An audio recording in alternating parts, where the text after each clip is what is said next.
இந்த போறப்பு தான் நல்லா ருசிச்சு சாப்பிட கிடைச்சது.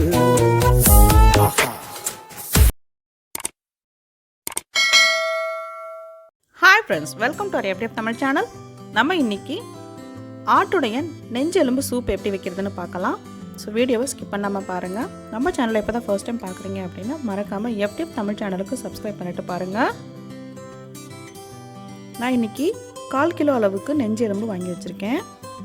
இந்த மாதிரி நெஞ்செலும்பாக சொல்லி நம்ம வாங்கி வச்சுக்கலாம். இப்போ இதை வச்சு எப்படி சூப் செய்யறதுன்னு பார்க்கலாம்.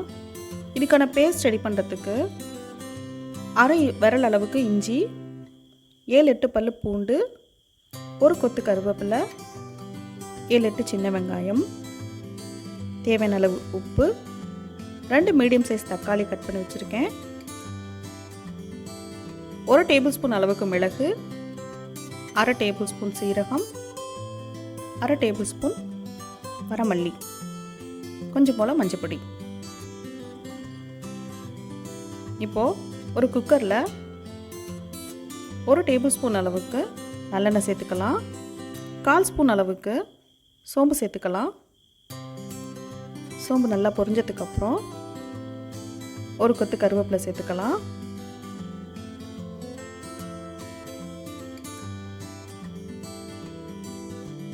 அதோட நம்ம கட் பண்ணி வச்சுருக்க 2 மீடியம் சைஸ் தக்காளியும் சேர்த்துக்கலாம்.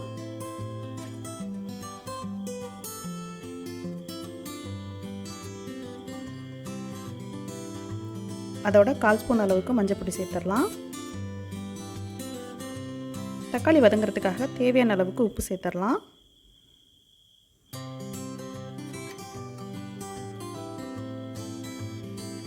தக்காளி வதங்கின உடனே நம்ம எடுத்து வச்சுருக்க நெஞ்செலும்பு சேர்த்துடலாம். அதையும் சேர்த்து ஒரு மிக்ஸ் கொடுத்துக்கலாம்.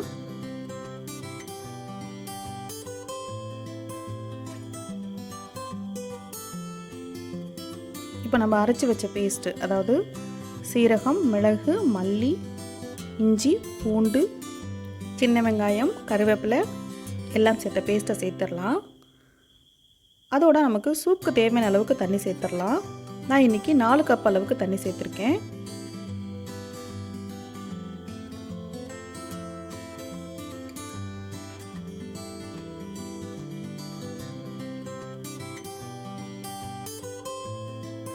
அவ்வளோதான். குக்கரை க்ளோஸ் பண்ணிவிட்டு 7-8 விசில் வந்து வச்சு எடுத்துக்கலாம்.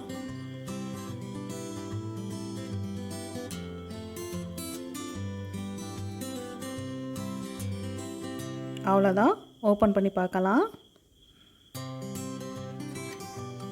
நல்ல ஒரு ஃப்ளேவர் இருக்கக்கூடிய நெஞ்செலும்பு சூப்பு நமக்கு ரெடி ஆயிடுச்சு.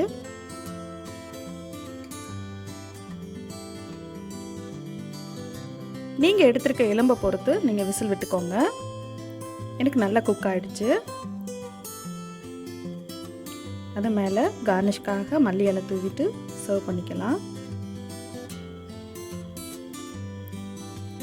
சூப்பரான நெஞ்சு எலும்பு சூப் நமக்கு ரெடி ஆகிடுச்சு. நீங்களும் இதே மாதிரி உங்கள் வீட்டில் ட்ரை பண்ணி பார்த்துட்டு உங்களோட ஃபீட்பேக்கை கமெண்டில் சொல்லுங்கள். இந்த வீடியோ பிடிச்சிருந்தது அப்படின்னா ஒரு லைக் கொடுங்க. உங்கள் ஃப்ரெண்ட்ஸ் அண்ட் ஃபேமிலியோடு ஷேர் பண்ணிக்கோங்க. Thanks for watching.